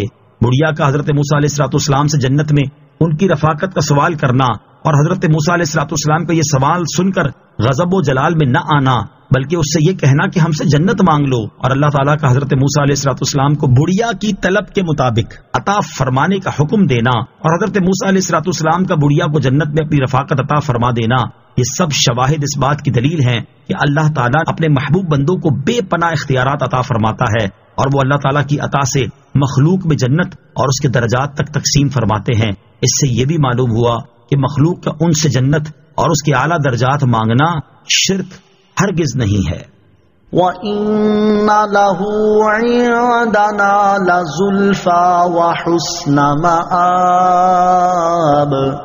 ترجمہ، اور بے شک اس کے لیے ہماری بارگاہ میں ضرور قرب اور اچھا ٹھکانہ ہے۔ وَإِنَّ لَهُ عِندَنَا، اور بے شک اس کے لیے ہماری بارگاہ میں۔ اس سے پہلی آیات میں وہ نعمتیں بیان کی گئیں جو حضرت سلیمان علیہ السلام کو دنیا میں عطا کی گئیں، اور اس آیت میں آپ علیہ السلام پر آخرت میں کی جانے والی نعمتوں کا ذکر ہے۔ چنانچہ ارشاد فرمایا کہ دنیا میں اس عظیم سلطنت کے ساتھ ساتھ حضرت سلیمان علیہ السلام کے لیے آخرت میں بھی ہماری بارگاہ میں قرب اور اچھا ٹھکانہ ہے، اور وہ ٹھکانہ جنت ہے۔ اس سے معلوم ہوا کہ انبیاء کرام علیہ السلام بارگاہ الہی میں بڑی عزت و وجاہت والے ہوتے ہیں۔ وَاذْكُرْ عَبْدَنَا أَيُّوبَ إِذْ نَادَى رَبَّهُ أَنِّي مَسَّنِيَ الشَّيْطَانُ بِنُصْبٍ وَعَذَابٍ۔ ترجمہ، اور ہمارے بندے ایوب کو یاد کرو کہ جب اس نے اپنے رب کو پکارا کہ مجھے شیطان نے تکلیف اور ایذا پہنچائی ہے۔ وَاذْكُرْ عَبْدَنَا أَيُّوبَ، اور ہمارے بندے ایوب کو یاد کرو۔ اس سے پہلی آیت میں حضرت داؤد علیہ السلام اور حضرت سلیمان علیہ السلام کا واقعہ بیان کیا گیا۔ یہ دونوں وہ مبارک ہستیاں ہیں جنہیں اللہ تعالیٰ نے بے شمار نعمتیں عطا فرمائیں۔ اب اس آیت میں حضرت ایوب علیہ السلام کا واقعہ یاد دلایا جا رہا ہے، اور یہ وہ مبارک ہستی ہیں جنہیں اللہ تعالیٰ نے طرح طرح کی آزمائشوں کے ساتھ خاص فرمایا۔ ان واقعات کو بیان کرنے سے مقصود ان کی سیرت میں غور و فکر کرنا ہے۔ گویا کہ اللہ تعالیٰ نے ارشاد فرمایا کہ اے پیارے حبیب علیہ السلام، آپ اپنی قوم کی جہالت پر صبر فرمائیں، کیونکہ دنیا میں حضرت داؤد اور حضرت سلیمان علیہ السلام سے زیادہ نعمت، مال اور وجاہت والا کوئی نہیں تھا، اور حضرت ایوب علیہ السلام سے زیادہ مشقت اور آزمائش میں مبتلا ہونے والا کوئی نہ تھا۔ آپ ان انبیاء کرام علیہ السلام کے احوال میں غور فرمائیں تاکہ آپ جان جائیں کہ دنیا کے احوال کسی کے لیے ایک جیسے نہیں ہوتے، اور یہ بھی جان جائیں کہ عقل مند کو مشکلات پر صبر کرنا چاہیے۔ انی مسنی الشیطان بنصب وعذاب، مجھے شیطان نے تکلیف اور ایذا پہنچائی ہے۔ ایک قول یہ ہے کہ تکلیف اور ایذا سے آپ علیہ الصلوۃ والسلام کی بیماری اور اس کے شدائد مراد ہیں، اور ایک قول یہ ہے کہ اس سے مراد بیماری کے دوران شیطان کی طرف سے ڈالے جانے والے وسوسے ہیں جو کہ ناکام ہی ثابت ہوئے۔ حضرت ایوب علیہ الصلوۃ والسلام کو آزمائش میں مبتلا کیے جانے کے مختلف اسباب بیان کیے گئے ہیں۔ ابو البرکات عبداللہ بن احمد نصفی رحمۃ اللہ تعالی فرماتے ہیں، اللہ تعالیٰ نے کسی خطا کی وجہ سے حضرت ایوب علیہ الصلوۃ والسلام کو آزمائش میں مبتلا نہیں کیا، بلکہ آپ علیہ الصلوۃ والسلام کے درجات مزید بلند کرنے کے لیے آزمائش میں مبتلا کیا۔ اللہ تعالیٰ کے ادب اور تعظیم کا تقاضا، یاد رہے کہ اچھے برے تمام افعال جیسے ایمان، کفر، اطاعت اور معصیت وغیرہ کا خالق اللہ تعالیٰ ہے، اور ان افعال کو پیدا کرنے میں اللہ تعالیٰ کا کوئی شریک نہیں۔ برے افعال کو بھی اگرچہ اللہ تعالیٰ نے پیدا فرمایا ہے، لیکن اس کے ادب اور تعظیم کا تقاضا یہ ہے کہ کلام میں ان افعال کی نسبت اللہ تعالیٰ کی طرف نہ کی جائے۔ اسی ادب کی وجہ سے حضرت ایوب علیہ الصلوۃ والسلام نے تکلیف اور ایذا پہنچانے کی نسبت شیطان کی طرف فرمائی ہے۔ اللہ تعالیٰ اپنے نیک بندوں کو آزماتا ہے۔ اس آیت سے معلوم ہوا کہ اللہ تعالیٰ اپنے نیک بندوں کو آزماتا ہے۔ حدیث پاک میں ہے، حضرت سعد رضی اللہ تعالیٰ عنہ نے عرض کی، یا رسول اللہ صلی اللہ تعالیٰ علیہ وسلم، سب سے زیادہ سخت آزمائش کس کی ہوتی ہے؟ سید المرسلین صلی اللہ تعالیٰ علیہ وسلم نے ارشاد فرمایا، انبیاء کرام کی، پھر اپنے درجے کے حساب سے مقربین کی۔ آدمی کی آزمائش اس کے دین کے مطابق ہوتی ہے، اگر دین میں مضبوط ہو تو سخت آزمائش ہوتی ہے، اور اگر دین میں کمزور ہو تو اسی حساب سے آزمائش کی جاتی ہے۔ بندے کے ساتھ آزمائشیں ہمیشہ رہتی ہیں، یہاں تک کہ وہ زمین پر اس طرح چلتا ہے کہ اس پر کوئی گناہ نہیں ہوتا۔ نوٹ: حضرت ایوب علیہ الصلوۃ والسلام کی بیماری اور مال و اولاد کی ہلاکت کا تفصیلی بیان سورہ انبیاء کی آیت نمبر 83 اور 84 میں گزر چکا ہے۔ اركض برجلك هذا مغتسل بارد وشراب۔ ترجمہ: ہم نے فرمایا زمین پر اپنا پاؤں مارو، یہ نہانے اور پینے کے لیے پانی کا ٹھنڈا چشمہ ہے۔ اركض برجلك، ہم نے فرمایا زمین پر اپنا پاؤں مارو۔ اللہ تعالیٰ نے حضرت ایوب علیہ الصلوۃ والسلام کی دعا قبول فرمائی اور ان کی طرف وحی فرمائی کہ زمین پر اپنا پاؤں مارو۔ چنانچہ آپ علیہ الصلوۃ والسلام نے زمین پر پاؤں مارا تو اس سے میٹھے پانی کا ایک چشمہ ظاہر ہوا، اور آپ علیہ الصلوۃ والسلام سے کہا گیا کہ یہ نہانے اور پینے کے لیے پانی کا ٹھنڈا چشمہ ہے۔ چنانچہ آپ علیہ الصلوۃ والسلام نے اس چشمے سے پانی پیا اور غسل کیا، اور اللہ تعالیٰ نے آپ علیہ الصلوۃ والسلام کے تمام ظاہری و باطنی مرض اور تکلیفیں دور فرما دیں۔ وَوَهَبْنَا لَهُ أَهْلَهُ وَمِثْلَهُم مَّعَهُمْ رَحْمَةً مِّنَّا وَذِكْرَىٰ لِأُولِي الْأَلْبَابِ۔ ترجمہ: اور ہم نے اپنی رحمت کرنے اور عقل مندوں کی نصیحت کے لیے اسے اس کے گھر والے اور ان کے برابر اور عطا فرما دیے۔ وَوَهَبْنَا لَهُ أَهْلَهُ، اور ہم نے اسے اس کے گھر والے عطا فرما دیے۔ حضرت حسن اور حضرت قتادہ رضی اللہ تعالیٰ عنہما سے مروی ہے کہ حضرت ایوب علیہ الصلوۃ والسلام کی جو اولاد مر چکی تھی، اللہ تعالیٰ نے اس کو دوبارہ زندہ کیا اور اپنے فضل و رحمت سے اتنے ہی اور عطا فرمائے۔ وَذِكْرَىٰ لِأُولِي الْأَلْبَابِ، اور عقل مندوں کی نصیحت کے لیے، یعنی ہم نے حضرت ایوب علیہ الصلوۃ والسلام کو آزمائش میں مبتلا کیا تو انہوں نے صبر کیا، پھر ہم نے ان کی آزمائش ختم فرما دی اور ان کی تکلیفیں دور کر دی تو انہوں نے شکر کیا۔ اس میں عقل مندوں کے لیے نصیحت ہے کہ وہ مصیبت آنے پر واویلا کرنے کی بجائے صبر کرے اور مصیبت سے خلاصی پانے کے بعد اللہ تعالیٰ کا شکر ادا کیا کرے۔ وَخُذْ بِيَدِكَ ضِغْثًا فَاضْرِب بِّهِ وَلَا تَحْنَثْ إِنَّا وَجَدْنَاهُ صَابِرًا نِعْمَ الْعَبْدُ إِنَّهُ أَوَّابٌ۔ ترجمہ: اور فرمایا اپنے ہاتھ میں ایک جھاڑو لے کر اس سے مار دو اور قسم نہ توڑو، بے شک ہم نے اسے صبر کرنے والا پایا، وہ کیا ہی اچھا بندہ ہے، بے شک وہ بہت رجوع لانے والا ہے۔ وَخُذْ بِيَدِكَ ضِغْثًا، اور اپنے ہاتھ میں ایک جھاڑو لو۔ بیماری کے زمانے میں حضرت ایوب علیہ الصلوۃ والسلام کی زوجہ ایک بار کہیں کام سے گئیں تو دیر سے آپ علیہ الصلوۃ والسلام کی خدمت میں حاضر ہوئیں۔ اس پر آپ علیہ الصلوۃ والسلام نے قسم کھائی کہ میں تندرست ہو کر تمہیں 100 کوڑے ماروں گا۔ جب حضرت ایوب علیہ الصلوۃ والسلام صحت یاب ہوئے تو اللہ تعالیٰ نے حکم دیا کہ آپ علیہ الصلوۃ والسلام انہیں جھاڑو مار دیں اور اپنی قسم نہ توڑیں۔ چنانچہ حضرت ایوب علیہ الصلوۃ والسلام نے 100 تیلیوں والا ایک جھاڑو لے کر اپنی زوجہ کو ایک ہی بار دیا۔ حضرت ایوب علیہ الصلوۃ والسلام کی قسم کھانے کا ایک سبب اوپر بیان ہوا، اور دوسرا سبب بیان کرتے ہوئے اعلیٰ حضرت امام احمد رضا خان رحمۃ اللہ تعالی فرماتے ہیں، حضرت سیدنا ایوب علیہ الصلوۃ والسلام اللہ تعالیٰ کے پیارے نبی ہیں کہ آزمائش و ابتلا کے دور میں آپ کی پاکیزہ بیوی جن کا نام رحمہ بنت آفرائیم یا میشا بنت یوسف بن یعقوب بن اسحاق بن ابراہیم علیہ الصلوۃ والسلام تھا، وہ آپ کے لیے محنت و مزدوری کر کے خوراک مہیا فرماتی تھیں۔ ایک دن انہوں نے حضرت ایوب علیہ الصلوۃ والسلام کی خدمت میں زیادہ کھانا پیش کیا تو حضرت ایوب علیہ الصلوۃ والسلام کو گمان ہوا کہ شاید وہ کسی کا مال خیانت کے ذریعے حاصل کر لائی ہیں۔ اس پر آپ کو غصہ آیا تو آپ نے قسم کھائی کہ اس کو 100 چھڑی ماروں گا۔ آگے تفصیل وہی ہے جو اوپر بیان ہوئی۔ حضرت ایوب علیہ الصلوۃ والسلام کی زوجہ پر رحمت اور تخفیف کا سبب، مفسرین نے حضرت ایوب علیہ الصلوۃ والسلام کی زوجہ پر اس رحمت اور تخفیف کا سبب یہ بیان کیا ہے کہ بیماری کے زمانے میں انہوں نے اپنے شوہر کی بہت اچھی طرح خدمت کی اور آپ کے شوہر آپ سے راضی ہوئے تو اس کی برکت سے اللہ تعالیٰ نے آپ پر یہ آسانی فرمائی۔ شوہر کو خوش رکھنا بیوی کے لیے نہایت ثواب کا کام ہے اور تنگ کرنا اور ایذا پہنچانا سخت گناہ ہے۔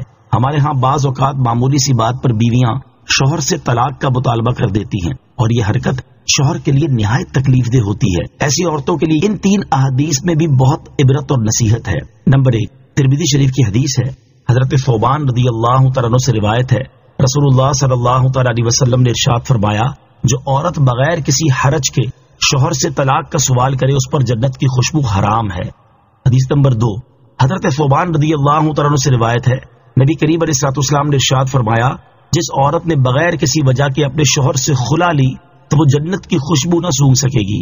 نمبر 3، حضرت معاذ رضی اللہ تعالیٰ عنہ سے روایت ہے، حضور اقدس صلی اللہ تعالیٰ علیہ وسلم نے فرمایا، جب عورت اپنے شوہر کو دنیا میں ایذا دیتی ہے تو حور عین کہتی ہیں، خدا تجھے قتل کرے، اسے ایذا نہ دے، یہ تو تیرے پاس مہمان ہے، ان قریب تجھ سے جدا ہو کر ہمارے پاس آئے گا۔ اللہ تعالیٰ ایسی عورتوں کو عقل سلیم اور ہدایت عطا فرمائے، آمین۔ شرعی ہیلوں کے جواز کا ثبوت، فقہائے کرام نے اس آیت سے شرعی ہیلوں کے جواز پر استدلال کیا ہے۔ چنانچہ فتاوی عالمگیری میں ہے، جو ہیلا کسی کا حق مارنے یا اس میں شبہ پیدا کرنے یا باطل سے فریب دینے کے لیے کیا جائے وہ مکروہ ہے، اور جو ہیلا اس لیے کیا جائے کہ آدمی حرام سے بچ جائے یا حلال کو حاصل کر لے وہ اچھا ہے۔ اس قسم کے ہیلوں کے جائز ہونے کی دلیل اللہ عز و جل کا یہ فرمان ہے، وَخُذْ بِيَدِكَ ضِغْثًا فَاضْرِب بِّهِ وَلَا تَحْنَثْ۔ ترجمہ، اور فرمایا اپنے ہاتھ میں ایک جھاڑو لے کر اس سے مار دو اور قسم نہ توڑو۔ البتہ یاد رہے کہ قابل اعتماد مفتیان کرام سے رہنمائی لیے بغیر عوام الناس کو کوئی ہیلا نہیں کرنا چاہیے، کیونکہ بعض ہیلوں کی شرعی طور پر اجازت نہیں ہوتی اور بعض اوقات ہیلا کرنے میں ایسی غلطی کر جاتے ہیں جس کی وجہ سے ہیلا ہوتا ہی نہیں۔ اِنَّا وَجَدْنَاهُ صَابِرًا، بے شک ہم نے اسے صبر کرنے والا پایا، یعنی بے شک ہم نے حضرت ایوب علیہ الصلوۃ والسلام کو جان، اولاد اور مال میں آزمائش پر صبر کرنے والا پایا، اور اس آزمائش نے انہیں اللہ تعالیٰ کی اطاعت سے نکل جانے اور کسی معصیت میں مبتلا ہو جانے پر نہیں ابھارا۔ وہ کیا ہی اچھا بندہ ہے، بے شک وہ اللہ تعالیٰ کی طرف بہت رجوع لانے والا ہے۔ حضرت عبداللہ ابن مسعود رضی اللہ عنہ سے مروی ہے کہ حضرت ایوب علیہ الصلوۃ والسلام قیامت کے دن صبر کرنے والوں کے سردار ہوں گے۔ واذكر عبادنا إبراهيم وإسحاق ويعقوب أولي الأيدي والأبصار إنا أخلصناهم بخالصة ذكر الدار وَإِنَّهُمْ عِندَنَا لَمِنَ الْمُصْطَفَيْنَ الْأَخْيَارِ۔ ترجمہ، اور ہمارے بندوں ابراہیم اور اسحاق اور یعقوب کو یاد کرو جو قوت والے اور سمجھ رکھنے والے تھے، بے شک ہم نے انہیں کھری بات سے چن لیا، وہ اس آخرت کے گھر کی یاد ہے اور بے شک وہ ہمارے نزدیک بہترین چنے ہوئے بندوں میں سے ہیں۔ وَاذْكُرْ عِبَادَنَا إِبْرَاهِيمَ وَإِسْحَاقَ وَيَعْقُوبَ، اور ہمارے بندوں ابراہیم اور اسحاق اور یعقوب کو یاد کرو۔ اس آیت اور اس کے بعد والی 2 آیات کا خلاصہ یہ ہے کہ اے پیارے حبیب صلی اللہ تعالی علیہ وآلہ وسلم، ہمارے عنایتوں والے خاص بندوں حضرت ابراہیم علیہ الصلوۃ والسلام، ان کے بیٹے حضرت اسحاق علیہ الصلوۃ والسلام اور ان کے بیٹے حضرت یعقوب علیہ الصلوۃ والسلام کو یاد کریں کہ انہیں اللہ تعالیٰ نے علمی اور عملی قوتیں عطا فرمائیں، جن کی بنا پر انہیں اللہ تعالیٰ کی معرفت اور عبادات پر قوت حاصل ہوئی۔ بے شک ہم نے انہیں کھری بات سے چن لیا، اور وہ بات آخرت کے گھر کی یاد ہے کہ وہ لوگوں کو آخرت کی یاد دلاتے، کثرت سے آخرت کا ذکر کرتے، اور دنیا کی محبت نے ان کے دلوں میں جگہ نہیں پائی، اور بے شک وہ ہمارے نزدیک بہترین چنے ہوئے بندوں میں سے ہیں۔ وَإِنَّهُمْ عِندَنَا، اور بے شک وہ ہمارے نزدیک۔ امام فخر الدین رازی رحمۃ اللہ تعالی فرماتے ہیں، اس آیت سے علماء نے انبیاء کرام علیہ الصلوۃ والسلام کی عصمت یعنی گناہ سے پاک ہونے پر استدلال کیا ہے، کیونکہ اللہ تعالیٰ نے اس آیت میں انہیں کسی قید کے بغیر اخیار فرمایا، اور یہ بہتری ان کے تمام افعال اور صفات کو عام ہے۔ وَاذْكُرْ إِسْمَاعِيلَ وَالْيَسَعَ وَذَا الْكِفْلِ وَكُلٌّ مِّنَ الْأَخْيَارِ۔ ترجمہ، اور اسماعیل اور یسعا اور ذوالکفل کو یاد کرو، اور سب بہترین لوگ ہیں۔ وَاذْكُرْ إِسْمَاعِيلَ وَالْيَسَعَ وَذَا الْكِفْلِ، اور اسماعیل اور یسعا اور ذوالکفل کو یاد کرو، یعنی اے حبیب صلی اللہ تعالیٰ علیہ وسلم آپ حضرت اسماعیل، حضرت یسعا اور حضرت ذوالکفل علیہ الصلوۃ والسلام کے فضائل اور ان کے صبر کو یاد کریں، تاکہ ان کی سیرت سے آپ کو تسلی حاصل ہو، اور ان کی پاک خصلتوں سے لوگ نیکیوں کا ذوق و شوق حاصل کریں، اور وہ سب بہترین لوگ ہیں۔ یاد رہے کہ حضرت یسعا علیہ الصلوۃ والسلام بنی اسرائیل کے انبیاء میں سے ہیں، انہیں حضرت الیاس علیہ الصلوۃ والسلام نے بنی اسرائیل پر اپنا خلیفہ مقرر کیا، اور بعد میں انہیں نبوت سے سرفراز کیا گیا۔ حضرت ذوالکفل علیہ نبینا علیہ الصلوۃ والسلام کی نبوت میں اختلاف ہے، اور صحیح یہ ہے کہ وہ نبی ہیں۔ هذا ذکر وَإِنَّ لِلْمُتَّقِينَ لَحُسْنَ مَآبٍ جنات عدن مفتحة لهم الأبواب متكئين فيها يدعون فيها بفاكهة كثيرة وشراب وعندهم قاصرات الطرف أتراب۔ ترجمہ، یہ نصیحت ہے اور بے شک پرہیزگاروں کے لیے اچھا ٹھکانہ ہے، بسنے کے باغات ہیں جن کے سب دروازے ان کے لیے کھلے ہوئے ہیں، ان میں تکیہ لگائے ہوں گے، ان باغوں میں وہ بہت سے پھل بیوے اور مشروب مانگیں گے، اور ان کے پاس ایسی بیویاں ہوں گی جو شوہر کے سوا کسی اور کی طرف آنکھ نہیں اٹھاتی، جو ہم عمر ہوں گی۔ ھذا ذکر، یہ نصیحت ہے۔ آیت کے اس حصے کا ایک معنی یہ ہے کہ اے حبیب علیہ الصلوۃ والسلام، یہ قرآن جو ہم نے آپ کی طرف نازل کیا اس کے ذریعے ہم نے آپ کو اور آپ کی قوم کو نصیحت کی ہے۔ دوسرا معنی یہ ہے کہ اوپر والی آیات میں انبیاء کرام علیہ الصلوۃ والسلام کی جو سیرت بیان ہوئی، یہ ان کا ذکر جمیل ہے جو ہمیشہ ہوتا رہے گا۔ وَإِنَّ لِلْمُتَّقِينَ لَحُسْنَ مَآبٍ، اور بے شک پرہیزگاروں کے لیے اچھا ٹھکانہ ہے۔ آیت کے اس حصے اور اس کے بعد والی 3 آیات کا خلاصہ یہ ہے کہ بے شک وہ لوگ جو اللہ تعالیٰ سے ڈرے اور انہوں نے اللہ تعالیٰ کے فرائض کی ادائیگی میں اور اس کی نافرمانی سے بچنے میں اس کا خوف رکھا، تو ان کے لیے آخرت میں اچھا ٹھکانہ ہے، اور وہ اچھا ٹھکانہ بسنے کے باغات ہے۔ جب وہ ان باغات کے دروازوں تک پہنچیں گے تو انہیں اپنے لیے کھلا ہوا پائیں گے، فرشتے تعظیم و تکریم کے ساتھ ان کا استقبال کریں گے اور کہیں گے تم پر سلامتی ہو کیونکہ تم نے صبر کیا، تو آخرت کا اچھا انجام کیا ہی خوب ہے۔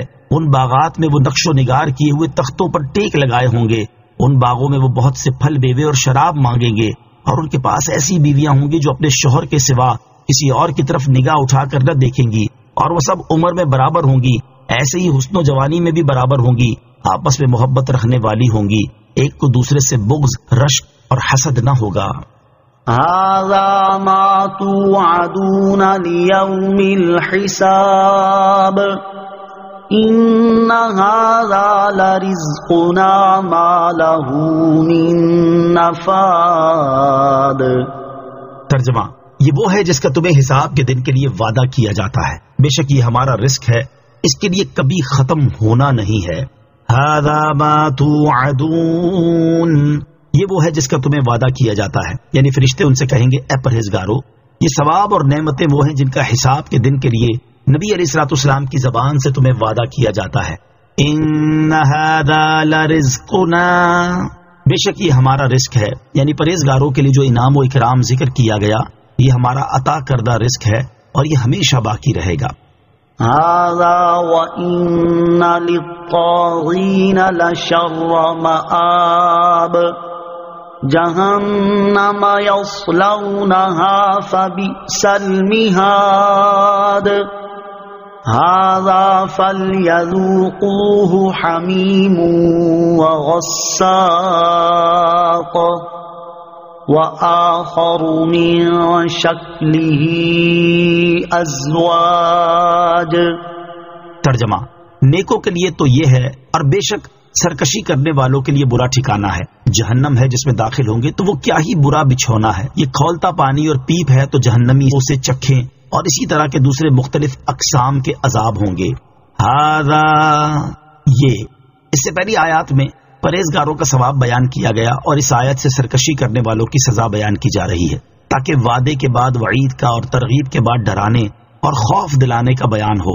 چنانچہ اس آیت اور اس کے بعد والی 3 آیات کا خلاصہ یہ ہے کہ ایمان والوں کا صلہ تو یہ ہے جو بیان ہوا، اور اب اس کے مقابل سنو، بے شک اللہ تعالیٰ کے حکم کے خلاف سرکشی کرنے والوں اور اس کے رسولوں کو جھٹلانے والوں کے لیے برا ٹھکانہ ہے، اور وہ برا ٹھکانہ جہنم ہے جس میں وہ قیامت کے دن داخل ہوں گے تو وہ بھڑکنے والی آگ کیا ہی برا بچھونا ہے، کیونکہ وہی آگ ان کا فرش ہوگی. جہنمیوں کے لیے کھولتا پانی اور پیپ ہے جو جہنمیوں کے جسموں اور ان کے سڑے ہوئے زخموں اور نجاست کے مقاموں سے بہے گی، جلتی اور بدبودار ہوگی تو وہ اسے چکھیں، اور ان کے لیے اسی طرح کے ملتے جلتے قسم قسم کے عذاب ہوں گے. جہنمیوں کی پیپ کی کیفیت حضرت ابو سعید خدری رضی اللہ تعالیٰ عنہ سے روایت ہے، رسول اللہ صلی اللہ تعالیٰ علیہ وسلم نے ارشاد فرمایا، اگر غساق یعنی جہنمیوں کی پیپ کا ایک ڈول دنیا میں بہا دیا جائے تو پوری دنیا والے بدبودار ہو جائیں. هذا فوج مقتحم معكم لا مرحبا بهم انهم صالوا النار. ترجمہ، یہ ایک اور فوج ہے جو تمہارے ساتھ دھسی جا رہی ہے، انہیں کوئی خوش آمدید نہیں، بے شک یہ آگ میں داخل ہو رہے ہیں. هذا فوج مقتحم معكم، یہ ایک اور فوج ہے جو تمہارے ساتھ دھسی جا رہی ہے. حضرت عبداللہ ابن عباس رضی اللہ تعالیٰ عنہ نے فرمایا کہ جب کافروں کے سردار جہنم میں داخل ہوں گے اور ان کے پیچھے پیچھے ان کی پیروی کرنے والے بھی جا رہے ہوں گے تو جہنم کے خازن ان سرداروں سے کہیں گے کہ تمہاری پیروی کرنے والوں کی فوج ہے جو تمہاری طرح تمہارے ساتھ جہنم میں دھسی جا رہی ہے.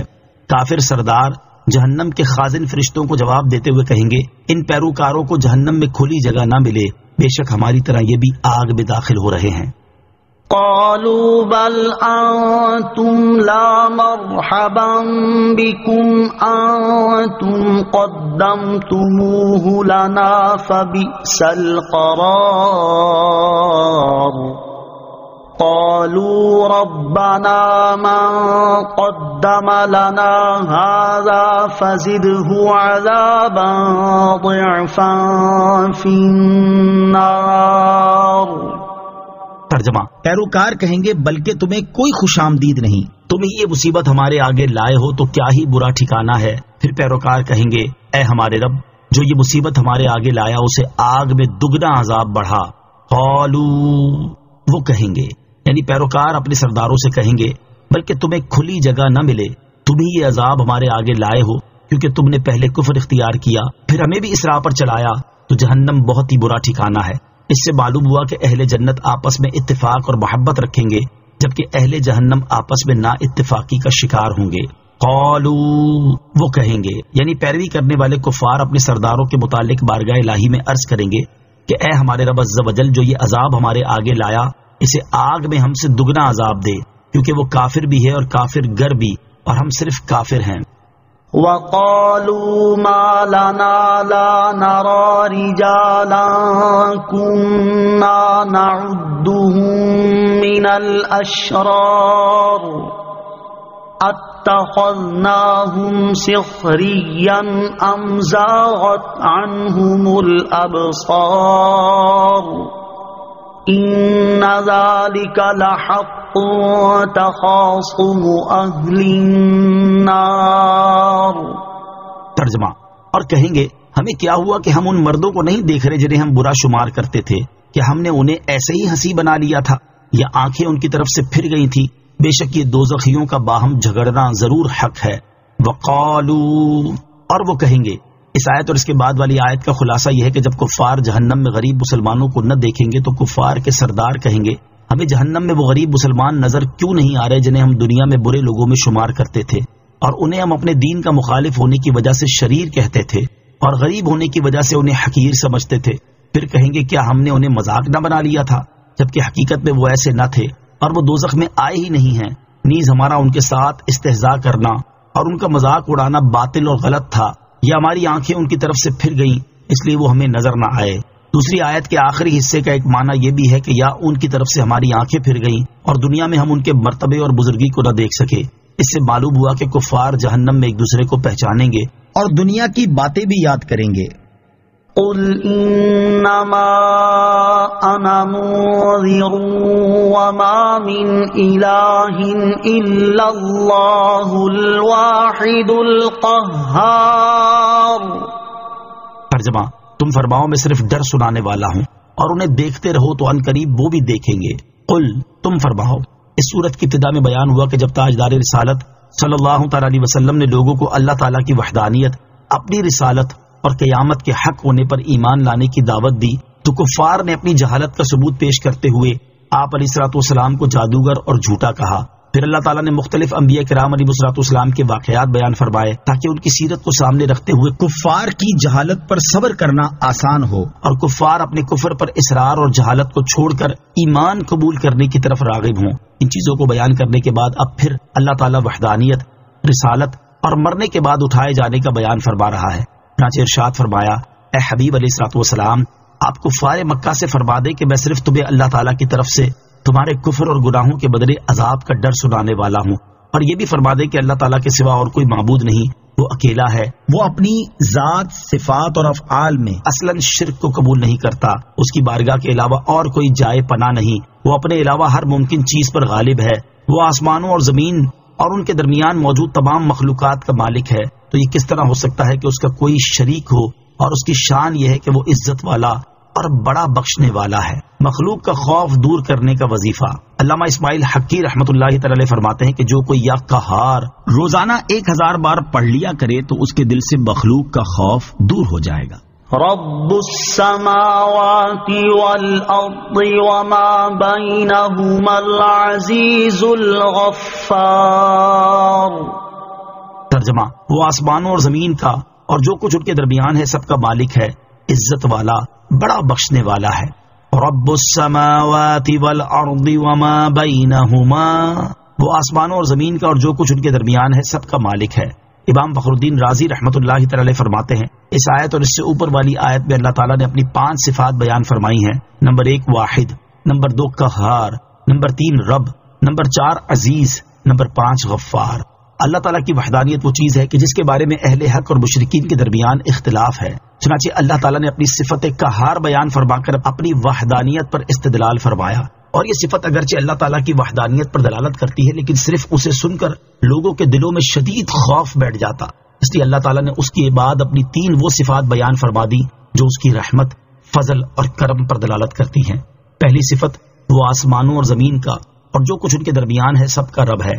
اس صفت کی کامل معرفت اس وقت حاصل ہوگی جب زمین و آسمان کی تخلیق اور عناصر اربعہ وغیرہ میں اللہ تعالیٰ کی حکمت کے آثار میں غور و فکر کیا جائے، اور یہ ایک ایسا سمندر ہے جس کا کوئی ساحل ہی نہیں، لہٰذا جب تم ان چیزوں کی تخلیق میں اللہ تعالیٰ کی حکمت کے آثار میں غور کرو گے تو اس وقت اللہ تعالیٰ کے رب ہونے کو پہچان جاؤ گے۔ دوسری صفت اللہ تعالیٰ عزیز یعنی عزت اور غلبے والا ہے۔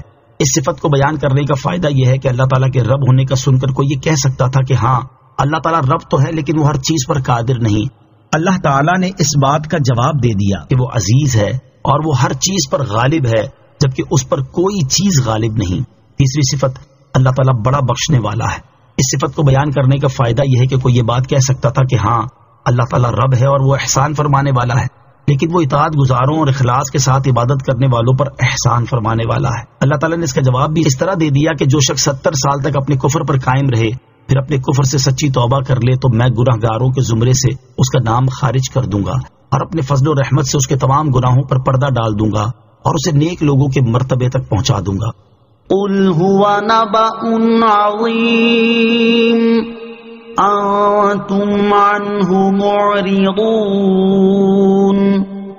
ترجمہ، تم فرماؤ وہ ایک عظیم خبر ہے، تم اس سے منہ پھیرے ہوئے ہو۔ هو نبأ عظیم، وہ ایک عظیم خبر ہے۔ اس آیت اور اس کے بعد والی آیت کا خلاصہ یہ ہے کہ اے حبیب صلی اللہ تعالی علیہ وسلم آپ فرما دیں کہ قرآن پاک اور جو کچھ اس میں توحید، نبوت، قیامت، حشر اور جنت و دوزخ وغیرہ کے بارے میں بیان کیا گیا یہ عظیم و شان خبر ہے، اور اے کافروں تمہارا حال یہ ہے کہ تم اس سے غفلت میں ہو کہ مجھ پر ایمان نہیں لاتے اور قرآن پاک اور میرے دین کو نہیں مانتے۔ ما كان لي من علم بالملأ الأعلى إذ يختصمون۔ ترجمہ، مجھے عالم بالا کی کوئی خبر نہیں تھی جب وہ بحث کر رہے تھے، اذ یختصمون، جب وہ بحث کر رہے تھے۔ بحث کرنے والوں کے بارے میں ایک قول یہ ہے کہ ان سے مراد وہ فرشتے ہیں جو حضرت آدم علیہ السلام کی تخلیق کے بارے میں گفتگو کر رہے تھے۔ اس صورت میں یہ حضور سید المرسلین صلی اللہ تعالی علیہ وسلم کی نبوت صحیح ہونے کی ایک دلیل ہے۔ مدعا یہ ہے کہ اگر میں نبی نہ ہوتا تو عالم بالا میں فرشتوں کا حضرت آدم علیہ السلام کے بارے میں سوال و جواب کرنا مجھے کیا معلوم ہوتا۔ اس کی خبر دینا میری نبوت اور میرے پاس وحی آنے کی دلیل ہے۔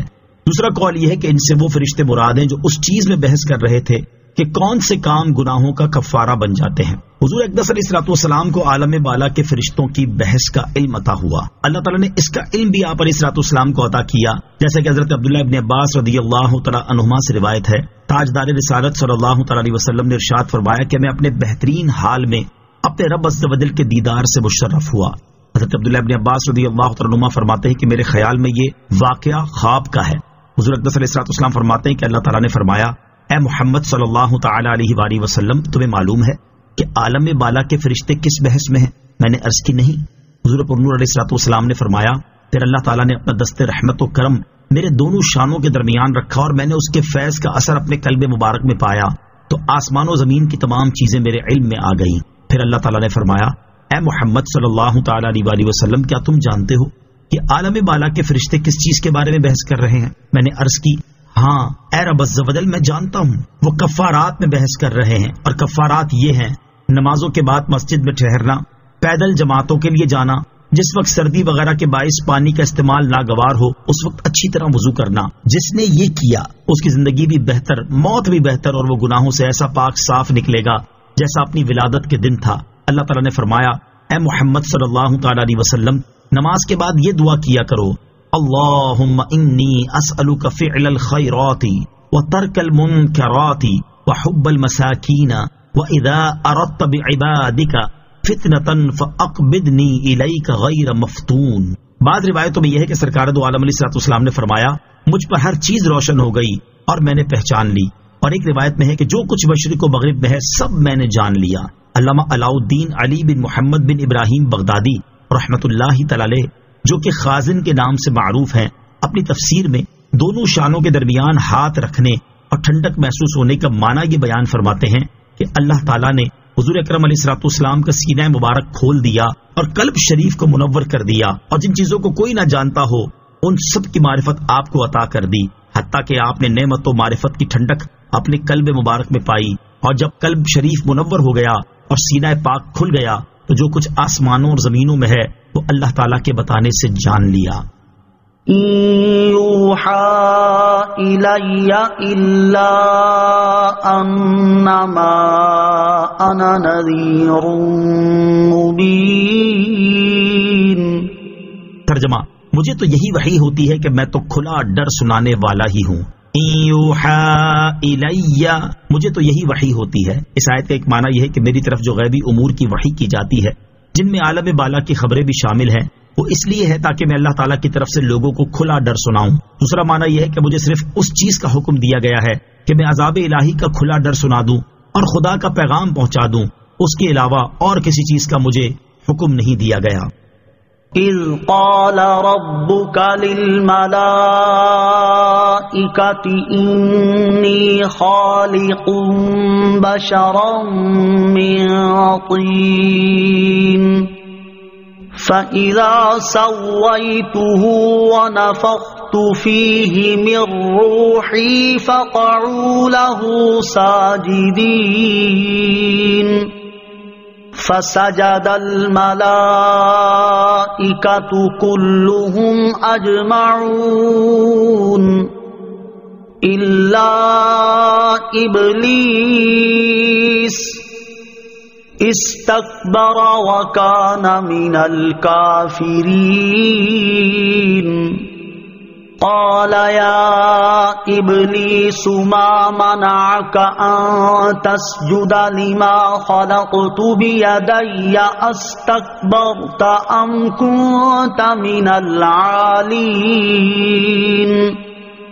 قال أنا خير منه خلقتني من نار وخلقته من طين قال فاخرج منها فإنك رجيم وَإِنَّ عَلَيْكَ لَعْنَتِي إِلَى يَوْمِ الدِّينِ۔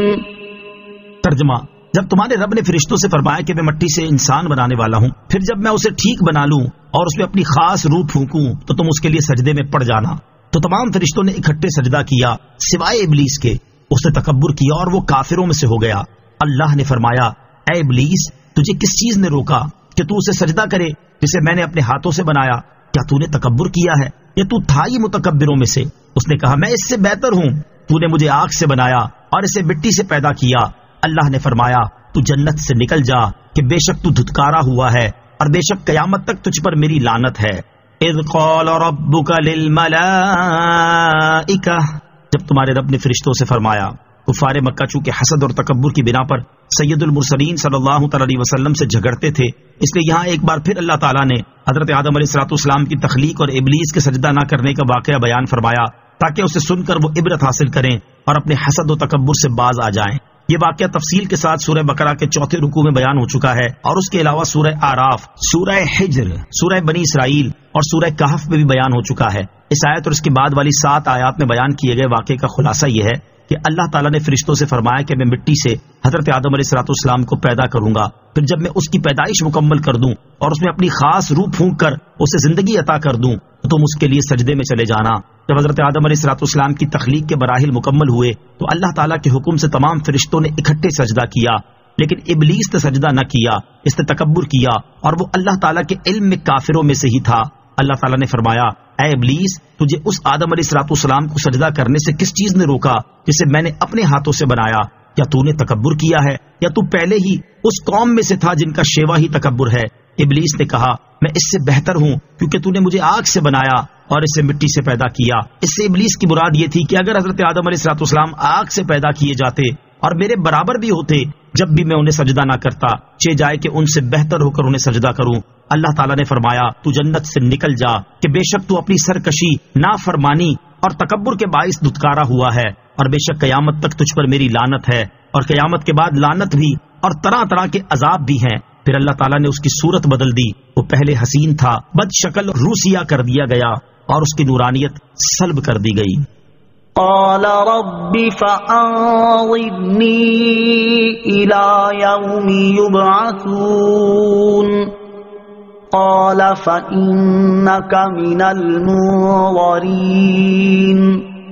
إلى يوم الوقت المعلوم۔ ترجمہ: اس نے کہا: اے میرے رب، اگر ایسا ہی ہے تو مجھے لوگوں کے اٹھائے جانے کے دن تک مہلت دے۔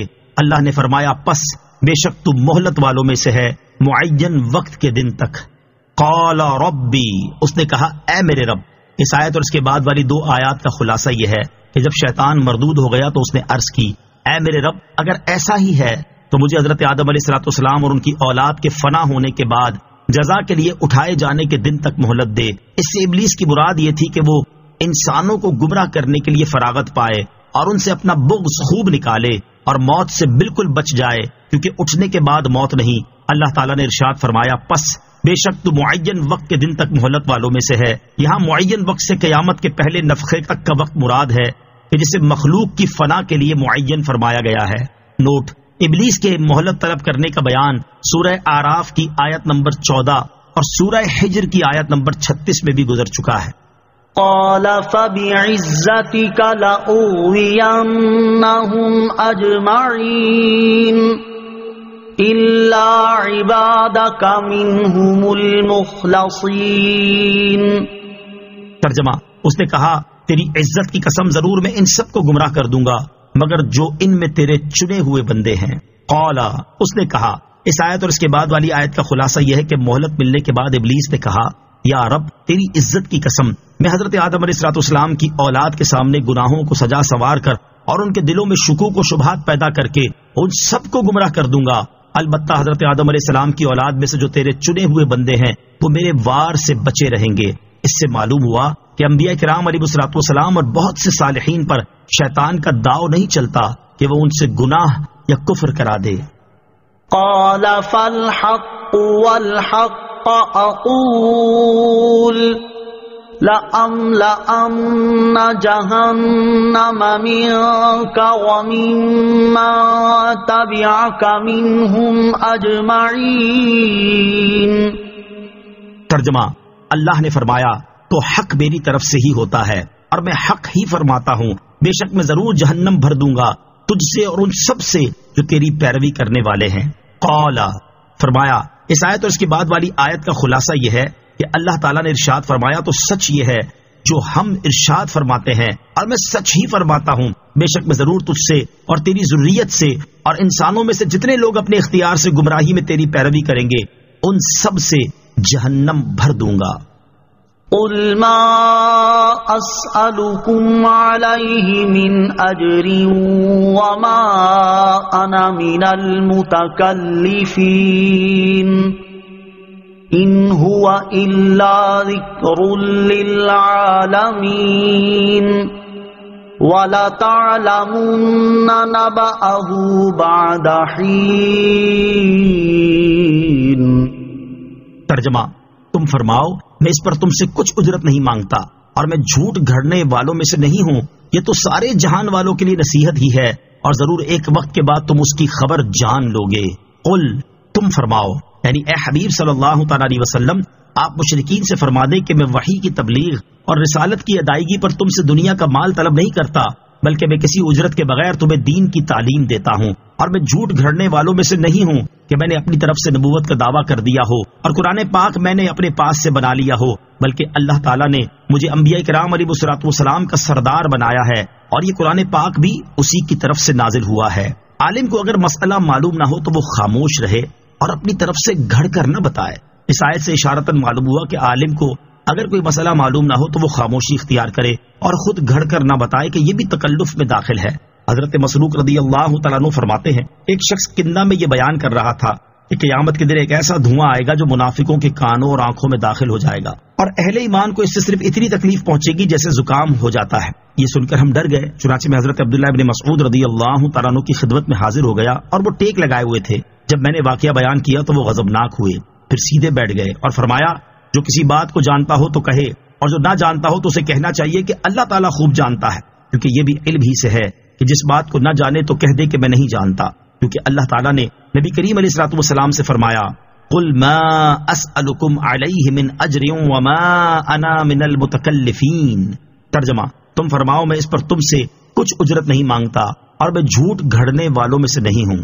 حضرت ابو موسیٰ اشعری رضی اللہ تعالیٰ عنہ نے اپنے خطبے میں فرمایا، جو آدمی کسی چیز کا علم رکھتا ہو تو اسے چاہیے کہ وہ لوگوں کو سکھائے اور وہ بات کہنے سے بچے جس کا علم نہ رکھتا ہو، ورنہ وہ دین سے نکل جائے گا اور تکلف کرنے والوں میں سے ہوگا۔ اللہ تعالیٰ عمل کی توفیق عطا فرمائے، آمین۔ وَلَتَعْلَمُنَّ نَبَأَهُ، اور ضرور تم اس کی خبر جان لو گے، یعنی اے کفار مکہ، ضرور تم ایک وقت کے بعد قرآن کی خبروں کے حق اور سچا ہونے کو جان جاؤ گے۔ حضرت عبداللہ ابن عباس رضی اللہ تعالیٰ عنہما نے فرمایا کہ اس وقت سے مراد موت کے بعد کا وقت ہے، اور ایک قول یہ ہے کہ اس سے قیامت کا دن آ جانے کے بعد کا وقت مراد ہے۔